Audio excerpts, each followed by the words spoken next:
Hi friends, welcome back to my channel. My name's Jack, this is Jthbooks, and I can't believe it, but it's time for the February TBR.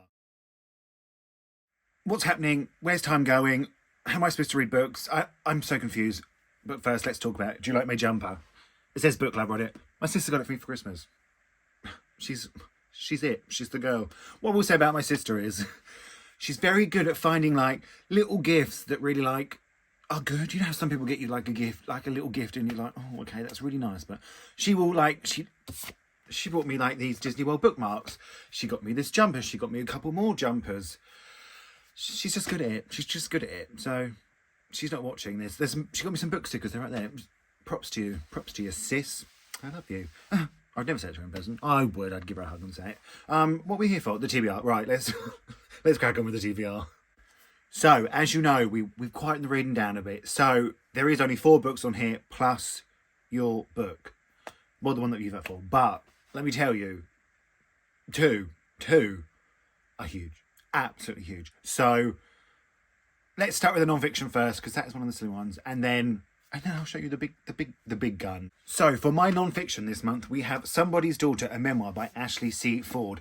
Now, I came about Ashley C. Ford. I heard her on a podcast. I don't know whose podcast it was. And they were reading the emails they have written to each other. And my goodness, the way she wrote these emails and then read them, I was like, I want somebody to write emails to me like that. And I have been a fan ever since. I've had this book such a long time and I've never picked it up. Of course, I'm a reader. That's what we do, right? But this is the month. This is a month. It's quite a short one. You're going to see why I want the short ones. I'm beyond excited to read this. Let's find out what it is about. Throughout her adolescence, Ashley Ford doesn't know how to deal with the incessant worries that keep her up at night, or how to handle the changes in her body that draw unwanted attention from men.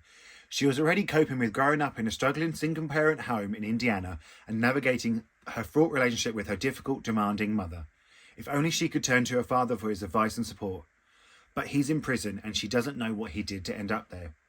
In her search for unconditional love, Ashley begins dating a boy her mother hates. When the relationship turns sour, he assaults her. Still reeling from the assault, which she keeps secret from her family, Ashley desperately searches for her sense of self. Then, her grandmother reveals the truth about her father's incarceration, and Ashley's world is turned upside down.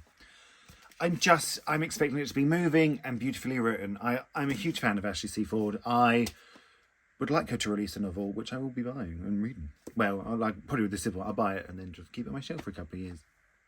Now let's discuss the big ones. Let's discuss the big ones. First up, we have... Actually, let me do it like this. Can you see that? Where Sleeping Girls Lie by Farida Abike Amide. I will need 6 months to read this. We all know that. But it is... Let's not ruin any spoilers, just in case. It is 563 pages. I mean, I will... The reading's got to come back in February because I wasn't going to fail. But let's find out what it's about. Farida is the author of Ace of Spades, which I read maybe last year and really, really enjoyed. Like, surprisingly enjoyed that much. So they're back with their second novel, and I was kindly sent this by the publishers. It is out on March 14th. So... Sade is the new girl. She has no idea what to expect of her mysterious new boarding school. But she certainly didn't imagine her roommate, Elizabeth, would go missing on her first night. Or for people to think Sade had something to do with it, especially when another student is found dead. But secrets haunt these hallowed halls. Secrets that rival even Sade's own. Just sounds so good. I feel like it's big, but like it's a bit of a thriller, a bit of a mystery. I should be able to get through it quickly. Watch me eat my words. It will take me so long, but... Now, we have one for my 24 books for 2024. And it is another big one. I don't know why I've done it to myself. I like punishment, apparently. But we have Black Leopard, Red Wolf by Marlon James. I own the second one already, both in hardback. So I was clearly planning on getting there. I was clearly planning on devouring this series, but I haven't. I want to read before the third one comes out, which I assume will be maybe this year. But look at the size of it. It's going to be such a mistake. But I might love them both, and it might really like kickstart me again. I don't know much about this, but let's find out what it's about. Tracker is a hunter, known throughout the 13 kingdoms as one who has a nose, but he always works alone. But he breaks his own rule when, hired to find a lost child, he finds himself part of a group of hunters, all searching for the same boy. Each of these companions is stranger and more dangerous than the last, from a giant to a witch to a shape-shifting leopard, and each has a secret of their own. As the mismatched gang follow the boy's scent, from perfumed citadels to infested rivers to the enchanted darklands and beyond, set upon at every turn by creatures intent on destroying them, Tracker starts to wonder, who is this mysterious boy? And most of all, who is telling the truth and who is lying? Drawn from African history and mythology and his own rich imagination. I mean, it does sound absolutely incredible. It sounds like it's going to be really imaginative and really... Oh, I'm just excited. I have been for a while, but... I'm very excited to read it, but I have heard, like, some people absolutely love it, think it's brilliant, and some people are like, no, it's confusing, I don't get it. But I want to be one of the people that think it's brilliant. Of course, that's why we pick up a book, isn't it? But I am ready. I'm ready to tackle it. Nervous, but I'm ready. And then who knows, maybe if I love it so much, I'll be like, I've got to pick up the sequel right now, and then that will be those done. It is a trilogy, though, so actually that's not them done. I don't know why I said that.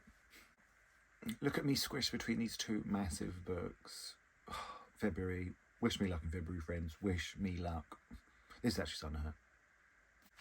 And then, because I am a genius, I have found the shortest book on my TBR. I have found the shortest book. And it is Small Things Like These by Claire Keegan. Now, this is an absolute sort of booktube, bookstagram favourite. People say it's brilliant. People say it packs a punch in them. It's so short. And it's only 109 pages. I really have been smart here, friends. We can't say that very often on this channel.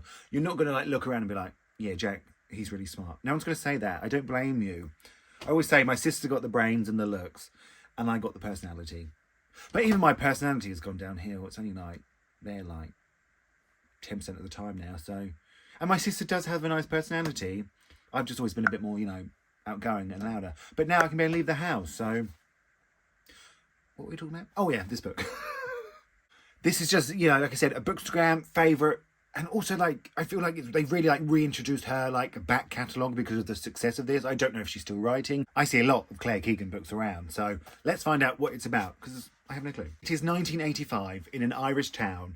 During the weeks leading up to Christmas, Bill Furlong, a coal and timber merchant, faces his busiest season. As he goes round the houses making deliveries, he feels the past rising up to meet him, and encounters the complicit silences of a small community controlled by the church. I feel like it's going to be like quite hard hitting and really sort of emotional. Don't say emotion, Jack. Come on, I'm a bit embarrassed. Well, I keep that in. Yeah, why not? I don't mind being embarrassed. You all know that. But yeah, very excited for this one. I brought it like sort of on a whim. So here we go. The part you all skip to in the video. The part you wait for. You wait the whole month for. I know you don't. I'm just being silly. Let's find out what we're going to be reading. There were some new ones put in here. Some of you did put some in from the 24 books for 2024 video. So, who knows what we could get. I shake this too much, don't I? I feel like someone's going to come one day and be like, why'd you shake it so much? Shake, shake, shake. Do you know, somebody at work sings, check your body, check your body. Because I like to dance. You didn't need to know any of that, did you? Let's just pick a book. As always, I show you first. Is it upside down? The New Life. I've read it. I put that in there because I wanted to read it and I've read it. Can you believe I picked out one that I put in there? None of you put in there and I've already read it. Can you believe that? It was my favourite books of last year though, so... Well done, Jar. No, I didn't. Right. I can't see. What do we have here? Oh, we have Mr. Loverman put in there by Amelia Reads. Amelia. I adore you. You have a lot in here, Amelia. So I feel like one day it's going to be Amelia versus Amelia. And I can't wait to see what you decide if that happens. That is on my 24 books 24. That's very helpful to me, actually. And then we have... I've got two. Let one go. Right.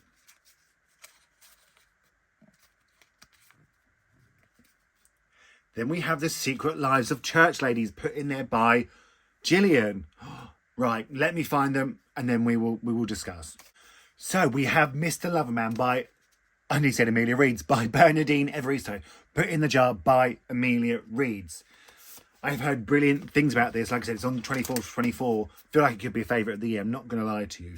Let's find out what it's about.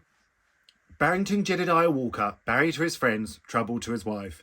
74 years old, Antiguan born and bred, flamboyant Hackney personality, Barry is known for his dapper taste and fondness for retro suits. He is a husband, a father and a grandfather. For the past 60 years, he has been in a secret relationship with his childhood friend and soulmate Morris. Wife Carmel knows Barry has been cheating on her, but little does she know what is really going on. When their marriage goes into meltdown, Barrington has big choices to make. I just think I'm going to love it. So, who knows? And then we have The Secret Lives of Church Ladies by Disha Filia. Now, I bought the exclusive 4th edition for this because I was so excited we didn't have another short story collection. We had a short story collection last month, which you all didn't vote for. So, but let's find out what this one is about.